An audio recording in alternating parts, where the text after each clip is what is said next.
En este vídeo vamos a ver el tema 17 del temario de Historia de España de segundo de bachillerato, que lleva por título La Transición, desde 1975 hasta 1982. El 20 de noviembre de 1975 moría el dictador Francisco Franco, después de casi 40 años de gobierno autoritario sobre España. En virtud de lo dispuesto en la Ley de Sucesión, Juan Carlos de Borbón era designado rey de España, con el nombre de Juan Carlos I. En un primer momento, todo se mantenía igual que en el régimen de Franco, simplemente que España pasaba a ser una monarquía. En un primer momento se mantuvo la continuidad del presidente del gobierno, Arias Navarro. No obstante, era evidente que se requerían determinadas reformas.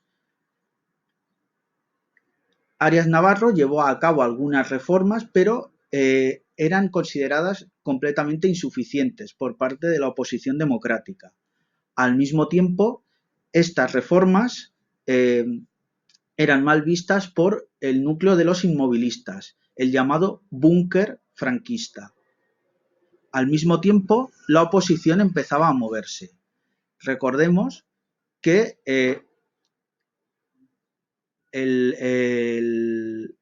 la oposición democrática en este momento estaba encuadrada sobre todo en dos grandes organizaciones. La Plataforma Democrática, liderada por el Partido Comunista, y la Junta Democrática, liderada por el PSOE.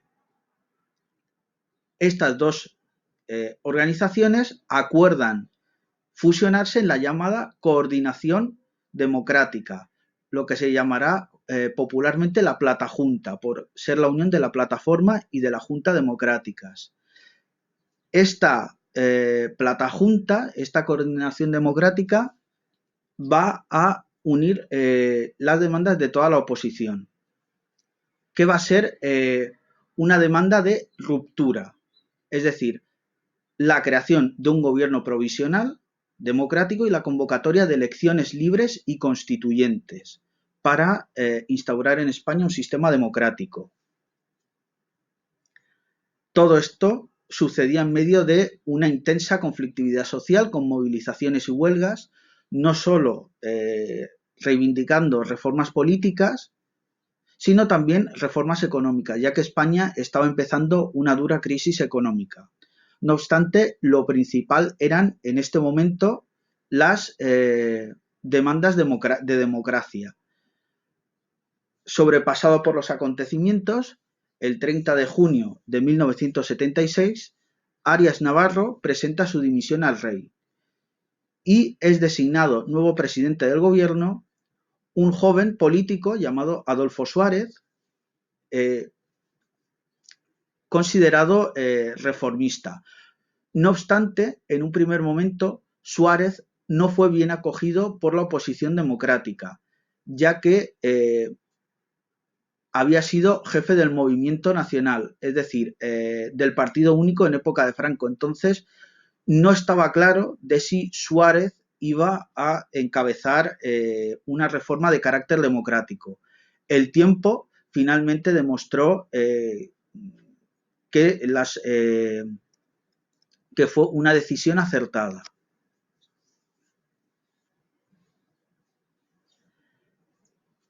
Lo primero que se requería para poder llevar a cabo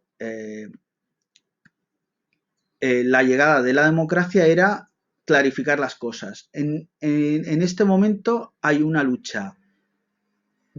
La inmensa mayoría de la población está a favor de que España se tiene que convertir en una democracia. ¿Por qué vía?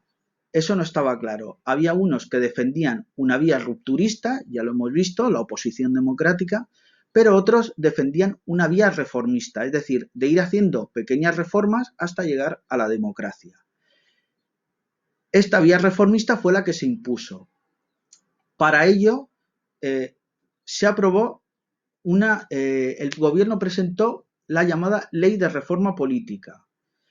Su objetivo era, en primer lugar, derogar las leyes fundamentales del franquismo. Recordemos que las leyes fundamentales del franquismo eran algo así como la constitución del régimen franquista.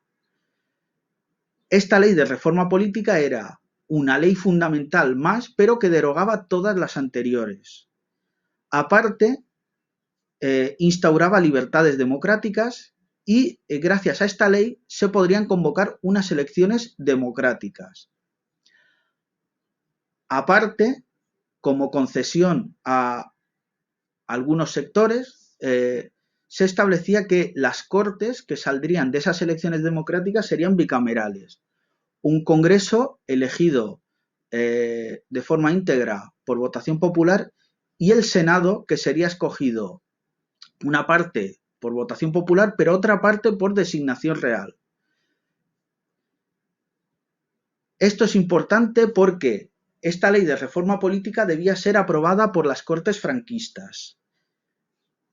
Para que pudiese ser aprobado hubo que negociar con muchos procuradores, con muchos sectores, y muchos procuradores se les ofreció, a cambio de su apoyo, ser senadores en el futuro Senado democrático. Así las cosas, las Cortes franquistas aprobaron esta ley de reforma política por una mayoría bastante amplia, lo que se conoció como el harakiri, es decir, el suicidio de las Cortes franquistas, ya que una vez aprobada esta ley, esas Cortes quedaban eliminadas y serían sustituidas por unas Cortes de carácter democrático.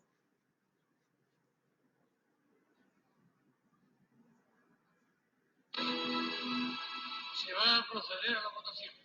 Don Antonio Barros Sánchez Guerra. El paso político más importante del gobierno de Suárez es la presentación en las Cortes para su aprobación de la Ley para la Reforma Política. Su autor principal es Torcuato Fernández Miranda. Esta ley es la llave jurídica que permite a los españoles emprender, si lo desean, las reformas legales que han de desembocar en un sistema democrático. Es decir, acabar legalmente con el franquismo. El riesgo que corre el gobierno es que esa ley tiene que ser votada precisamente por las Cortes franquistas a las que pretende liquidar. La votación se produce el 18 de noviembre de 1976. Votos afirmativos, 425. Votos negativos, 59. Abstenciones, 13. El proyecto de ley ha sido aprobado. Se levanta la sesión.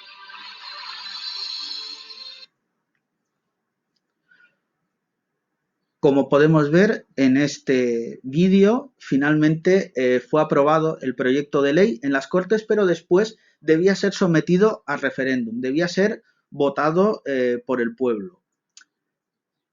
En este caso, la oposición democrática pidió la abstención, ya que consideraban que esta ley de reforma política era insuficiente y ellos seguían defendiendo la vía de la ruptura democrática. No obstante, gracias a una eficiente labor de propaganda por parte del gobierno, recordemos que en esta época solo había 2 canales de televisión y los 2 estaban en manos del gobierno, por ejemplo, se llevó a cabo una eficaz campaña para que la gente votase y votase a favor, y el resultado fue una victoria rotunda del sí. Un 77% de participación, una participación muy elevada, y un 94% de votos a favor. Con lo cual, finalmente, esta ley se aprobó y se impuso la vía reformista que defendía el gobierno de Suárez. Además de esta reforma política, se aprobó una amplia amnistía para los presos políticos. Y las cárceles prácticamente se vaciaron de presos políticos. Asimismo, se llevó a cabo una legalización de partidos políticos. Se llegaron a aprobar más de 150 partidos en todo el territorio español. Con la mayoría de partidos no hubo problemas, especialmente los de carácter más conservador o centrista e incluso el PSOE, pero existía un gran problema, la legalización del Partido Comunista de España, que había sido el principal partido de oposición al régimen de Franco. Finalmente, el Sábado Santo de 1977, el gobierno de Suárez aprobó la legalización del Partido Comunista, algo que fue muy contestado por los sectores más inmovilistas. No obstante, finalmente esto se llevó a cabo y prácticamente partidos de toda índole pudieron presentarse a las elecciones que tuvieron lugar ese año. Un año en el que el contexto no era nada fácil.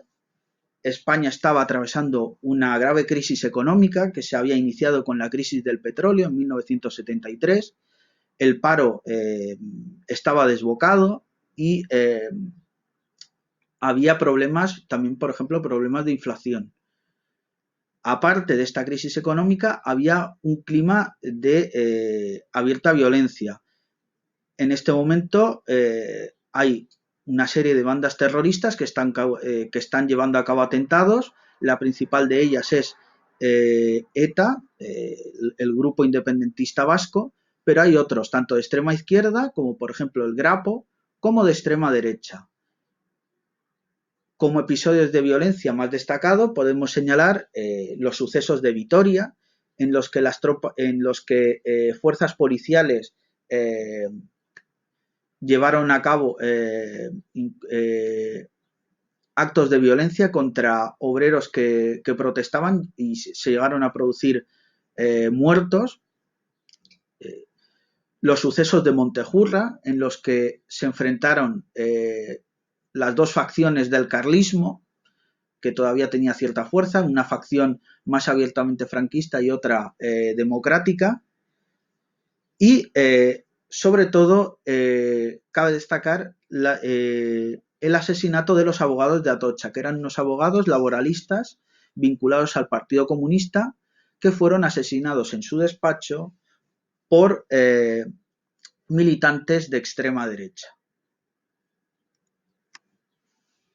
A pesar de ello, se continuó la hoja de ruta y en el mes de junio se celebraron las primeras elecciones democráticas en España en 40 años.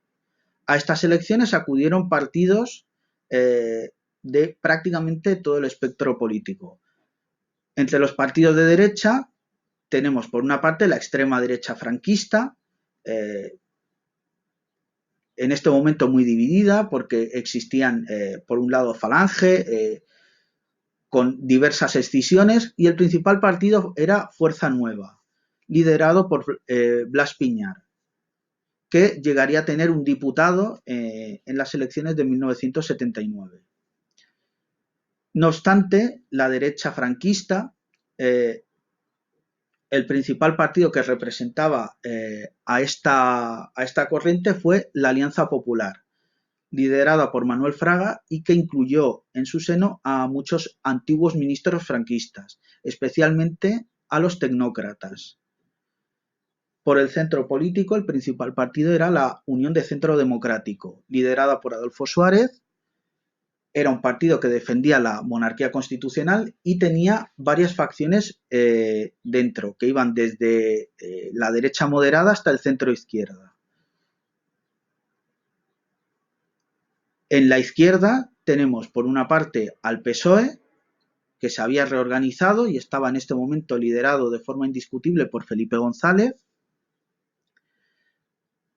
A su izquierda estaban el Partido Socialista Popular de Tierno Galván y el Partido Comunista de España, liderado por Santiago Carrillo y por otras figuras que también habían estado en el exilio, como Dolores Ibarruri, la Pasionaria,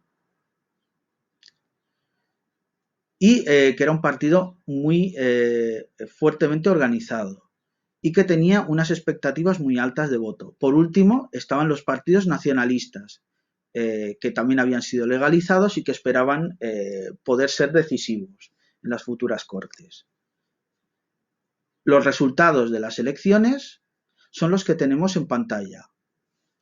La UCD venció, hay que señalar que la ley electoral le beneficiaba enormemente y consiguió 165 diputados, muy cerca de la mayoría absoluta. En segundo lugar, se situó el PSOE con 118 diputados.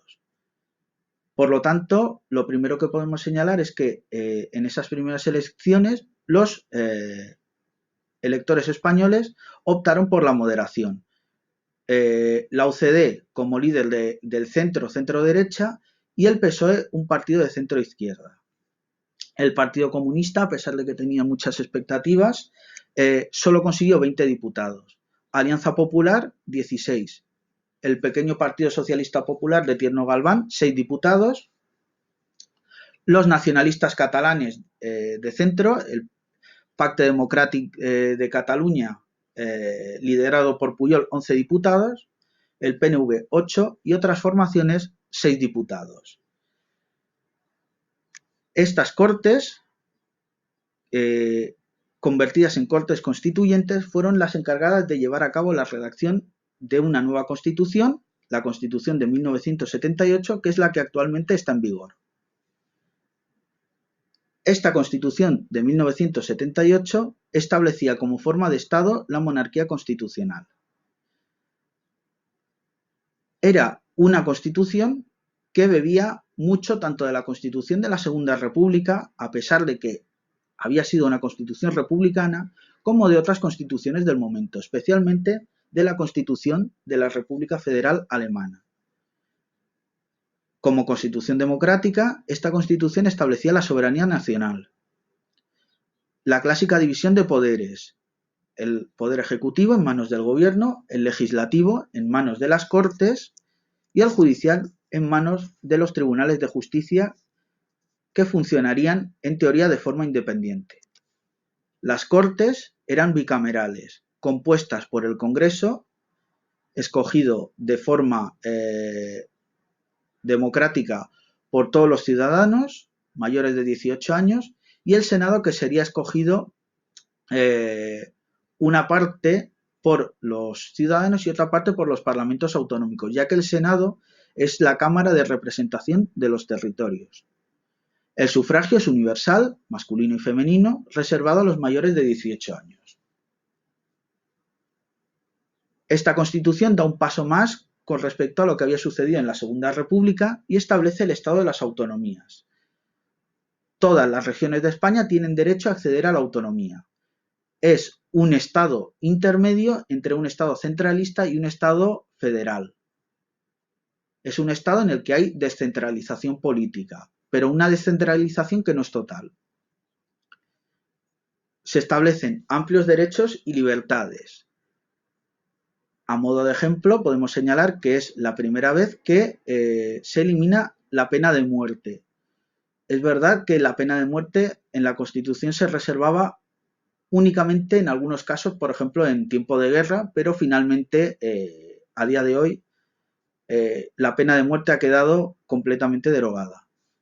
Por lo que respecta a las relaciones Estado-Iglesia, se establece la libertad de culto y que España es un Estado aconfesional, en el que el Estado mantiene relaciones especialmente con la Iglesia Católica, pero también con otras religiones.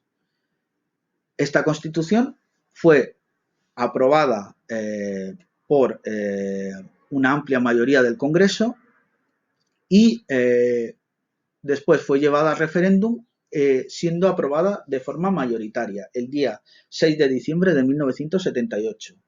Únicamente los grupos más extremistas, tanto de la derecha como de la izquierda, fueron los que se opusieron. No obstante, esta Constitución fue llamada la Constitución del Consenso, ya que contó con un amplísimo consenso de los partidos políticos.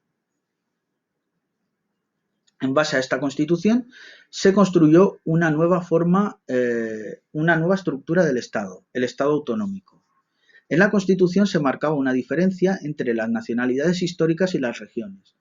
Las nacionalidades históricas se entendía por aquellas comunidades que habían tenido estatuto de autonomía en tiempos de la Segunda República. Eran tres: Cataluña, Euskadi y Galicia. A estas regiones, a estas comunidades, se les reservaba la llamada vía rápida, es decir, el artículo 151. Por este artículo, estas comunidades podían acceder más rápido a la autonomía. No obstante, hubo otras comunidades que se sumaron a esta vía, que fueron Andalucía y Navarra. Para las llamadas regiones, aquellas regiones que no habían tenido estatuto de autonomía, se les reservaba la vía lenta, que era el artículo 143. Aprobada la Constitución, se llevaba a cabo la creación de organismos preautonómicos. En el caso de Cataluña, la Generalitat de Cataluña fue restaurada antes incluso de la aprobación de la Constitución española. En septiembre de 1977, el presidente de la Generalitat catalana en el exilio, Tarradellas, fue restaurado como presidente de la Generalitat de Cataluña por el gobierno de Suárez. Aparte, se crearon en otras comunidades otros órganos preautonómicos: el Consejo Vasco, la Xunta de Galicia, incluso el gobierno preautonómico valenciano. Así, entre 1979 y 1983 se fueron aprobando los diferentes estatutos de autonomía. Todos ellos subordinados a la propia Constitución, pero que venían a ser algo así como la Constitución propia de cada comunidad autónoma, que establecía, por ejemplo, los órganos de gobierno, sus parlamentos, sus gobiernos, y regulaba sus relaciones con el Estado. En el caso de la Comunidad Valenciana, el Estatuto de Autonomía fue aprobado en 1983, después de mucha polémica, ya que hubo problemas sobre todo con el tema de los símbolos, el tema de la nomenclatura, si debía llamarse País Valenciano o Comunidad Valenciana o Reino de Valencia, o el tema de la bandera. Finalmente, después de muchas tensiones, se aprobó el Estatuto de Autonomía en 1983, año en el que se celebraron también las primeras elecciones autonómicas, en el caso de la Comunidad Valenciana, ganadas por el Partido Socialista.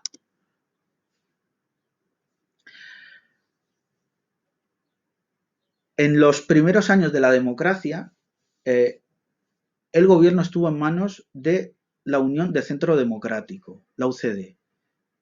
Se imponía una política de consenso que rompiese con la política que había regido España desde los inicios de la Revolución Liberal, en los que, es decir,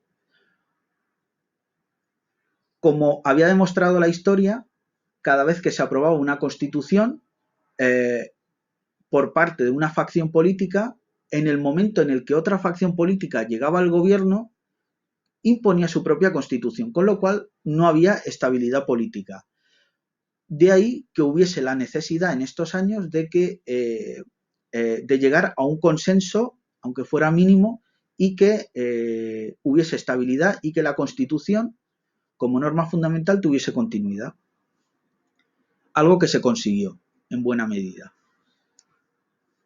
Como ya hemos visto, en estos años España atravesaba una grave crisis económica, que se había iniciado con la llamada crisis del petróleo en 1973 y que fue una crisis de carácter mundial, la crisis más grave desde la Gran Depresión. En España, esto se sumaba a una grave crisis industrial, ya que la industria española estaba quedando muy desfasada con respecto a la industria europea. Para resolver los efectos de esta crisis económica, el gobierno y la oposición firmaron los llamados pactos de la Moncloa, por los cuales todo el mundo hacía concesiones y el gobierno se comprometía a llevar a cabo programas sociales y a reforzar el sector público. En las elecciones generales de 1979, que fueron elecciones anticipadas, nuevamente volvió a ganar la UCD. No obstante, poco después se celebraron elecciones municipales en las que la izquierda se impuso, especialmente en las grandes ciudades. conformándose gobiernos, sobre todo con el apoyo del PSOE y del Partido Comunista. Quedaba claro que la UCD empezaba ya a retroceder. En 1980, Felipe González, el líder de la oposición, presentó una moción de censura contra el gobierno de Suárez. Finalmente, esta moción de censura no triunfó por pocos votos, pero Felipe González salió muy bien beneficiado y Adolfo Suárez muy perjudicado. Al mismo tiempo, el partido del gobierno, la UCD, empezaba a desintegrarse debido a que existían en su seno facciones muy diversas. Finalmente, en 1981, Suárez presentó su dimisión al rey al constatar que no tenía el apoyo pleno de su partido.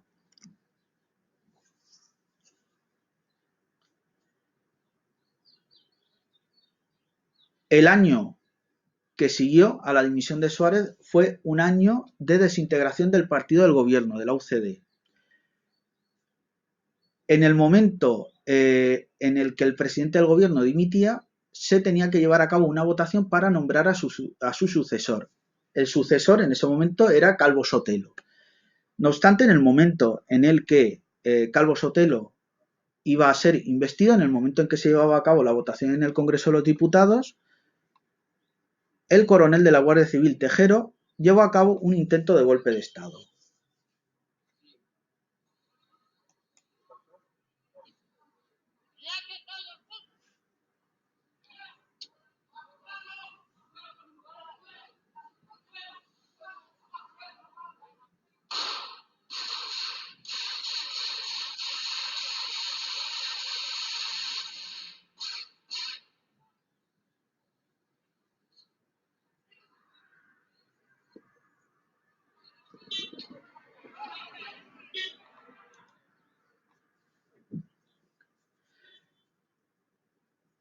Este golpe de Estado, apoyado por la extrema derecha franquista, no llegó a tener éxito, a pesar de que, por ejemplo, el capitán general de la región de Valencia, Milans del Bosch, sí que llegó a decretar el estado de guerra.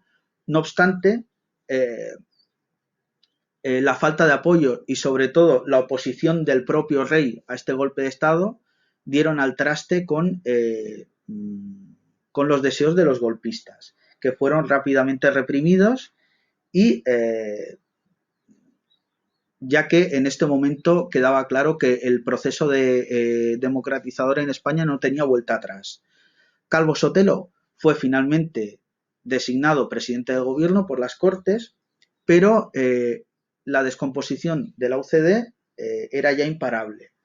A pesar de ello, en los últimos meses de gobierno, el gobierno de la UCD llevó a cabo dos medidas de especial trascendencia. En primer lugar, aprobó la entrada de España en la OTAN, en la Alianza Atlántica, algo a lo que se oponía en este momento la oposición de izquierdas. Y asimismo también se aprobó la LOAPA, la Ley Orgánica de Amortización del Proceso Autonómico, una ley consensuada entre el gobierno de la UCD y el PSOE como principal partido de la oposición, por la cual se limitaban las competencias de las comunidades autónomas para evitar que el proceso autonómico se descontrolase y aparte para contentar a determinados sectores que veían con desconfianza la descentralización política, como podía ser determinados sectores del ejército. En las elecciones de 1982 se produjo la victoria por mayoría absoluta del Partido Socialista, liderado por Felipe González.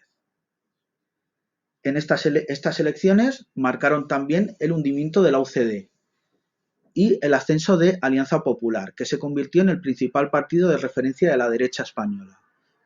El Partido Comunista también se hundió. Se iniciaron así los gobiernos de Felipe González, que duraron hasta 1996. Hasta el día de hoy es el presidente del gobierno que más tiempo ha durado. un periodo en el que ha habido alternancia política pacífica, de forma democrática, especialmente entre el PSOE y el principal partido de la oposición, que sería, en ese momento, fue Alianza Popular, que tiempo después se rebautizó como Partido Popular. En los últimos años, debido a los efectos de la crisis económica que se inició en el año 2010, 2008-2010, ha habido un desgaste de los dos principales partidos y ha habido el ascenso de otros partidos más reformistas, como por ejemplo Podemos o Ciudadanos. Ya está.